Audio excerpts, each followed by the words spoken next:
14 বছরের মেয়েটা, 16 বছরের মেয়েটা 8-7 কাপড় পরে, টাইট কাপড় পরে আধা ঘন্টা 1 ঘন্টা ধরে সাইজা গুইজা আপনার মেয়েটা আপনার ঘর থেকে বের হয় প্রতিনিয়ত। আপনি বুঝেন না এই অসভ্য মেয়ে কারে দেখাইবার জন্য 1 ঘন্টা লাগাইয়া সাজলো, আর এই অসভ্য মেয়ে রাস্তার কারে দেখাবে? আমনে বাপ বোঝেন না, আমনে ললিপপ খান, হ্যাঁ? আমনে বইয়া সিরা সাবান, আমনে সিরা সাবান, আপনি বুঝেন না। আমনের বেডি 1 ঘন্টা লাগাইয়া সাইজা, টাকা আমনের, কাপড় আমনের, মেকআপ আমনের, পাউডার আমনের, ফেয়ার এন্ড লাভলি আমনের, টাকা সব আমনের। রংসায় অটো ড্রাইভার, রংসায় সিএনজি ড্রাইভার, রংসায় রাস্তায় খাড়াইয়া মুতে এমন অসভ্য বখাটে দুশ্চরিত্র যুবক আপনার বেটিরে দেখে আর টিটকারি মারে। এই মুসলমান, এত বড় বেগায়রত আত্মমর্যাদাহীন কেমনে হইলি বাপ বেটা?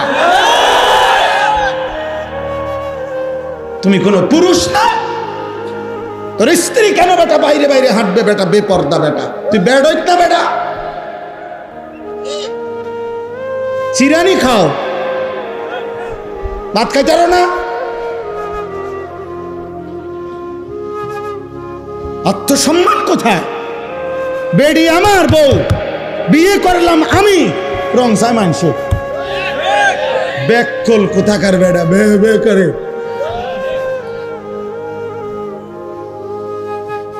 বে করে বেগায়রত। সোজা কথা, বেগায়, আত্মসম্মানহীন। এটা স্পষ্ট কিতাবের কথা। আমার কাছে মোটা কিতাব আছে, ওয়ালা তাকরাবুজ জিনা, এই কিতাবের নামে, এটা আরবি কিতাব। ওই কিতাবে আছে ওই পুরুষ আত্মসম্মানহীন, ওই পুরুষের আত্মমর্যাদা নাই। আত্মসম্মান বলতে প্রেস্টিজ নাই ওই পুরুষের, যার স্ত্রী এবং কন্যা বেপর্দা। এ বড়ার মধ্যে কোনো আত্মসম্মান নাই। ভাত খায় আরই ঘুম যায়, ফেসাবে ধরলে ফেসাব করে, ঘুমাইলে হুইয়ালা। এই দূরে আপনি ভাতে খাইবেন, আপনার বেডি মানুষে ঘুরবো। আপনার মেয়ে টোটো করিয়া করে, আপনি বইয়া বইয়া বন খান, চা দিয়া ভিজাইয়া খান, আপনি বন খান। এবার গপ মারে, সাধু আনে বইয়া গপ। আল্লাহর রহমতে আমরা দোয়াই 3 ফুট বিদেশ। বুঝছি তো কি হইছে? 3 ফুট বিদেশ হলে কি হইছে?